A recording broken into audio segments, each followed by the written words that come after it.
Hello everyone, welcome back to చిన్న చెరి official. ఇంకెవరైనా పాత వీడియోస్ చూడకపోతే వెంటనే వెళ్ళి చూసేయండి. అలానే మన ఛానల్ని ఇంకెవరైనా సబ్స్క్రైబ్ చేసుకోకపోతే వెంటనే వెళ్ళి సబ్స్క్రైబ్ కూడా చేసుకోండి ఫ్రెండ్స్. ఈరోజు రెసిపీ అయితే నువ్వులుండే ఎలా ప్రిపేర్ చేసుకోవాలో చూపిస్తాను, చూసేయండి. ఫస్ట్ అయితే ఒక పాన్ పెట్టుకుని దాంట్లో కొంచెం 1 కప్ నువ్వులు అయితే యాడ్ చేయండి. ఇలా యాడ్ చేసిన తర్వాత ఒక బ్రౌనిష్ కలర్ వచ్చే వరకు కుక్ చేసుకోవాలండి. ఇలా బ్రౌనిష్ కలర్ వచ్చిన తర్వాత ఒక ప్లేట్లోకి అయితే సర్వ్ చేసుకోండి. ఇది కొంచెం చల్లారే వరకు ఉంచాలండి. అదే పాన్లో కొంచెం 2 టేబుల్ స్పూన్ నెయ్యి వేసుకొని ఇది కొంచెం కరిగే వరకు ఉంచాలండి. ఇలా కరిగిన తర్వాత 1 కప్ మనం తురుముకున్న బెల్లాన్ని అయితే వేయండి. ఇలా మొత్తం బెల్లం పాకంలా అవుతుందండి. ఇలా పాకం వచ్చే వరకు అయితే ఉంచాలి బెల్లాన్ని.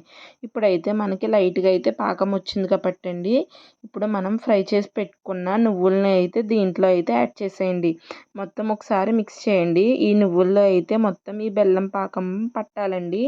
ఇలా బెల్లం పాకం అయితే పట్టిన తర్వాత అయితే మనం ఇప్పుడు స్టవ్ అయితే ఆఫ్ చేసేసుకుని ఒక ప్లేట్ అయితే తీసుకుని దాంట్లో కొంచెం నెయ్యి అయితే రాసుకోవాలండి. ఇలా నెయ్యి రాసుకున్న తర్వాత అయితే ఈ ప్లేట్లోకి అయితే సర్వ్ చేసేసుకోండి.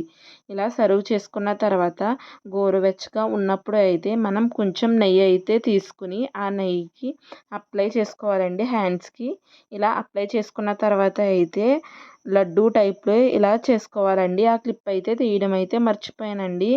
ఇలా చిన్న చిన్న ఉండలు కింద చేసుకున్న తర్వాత అయితే 10 to 15 డేస్ అయితే స్టోర్ అవుతాయండి. ఈ లడ్డూలు అయితే ఎర్లీ మార్నింగ్ ఒకటి తింటే సరిపోతుందండి. అంతేనండి ఈ వీడియో. Bye friends.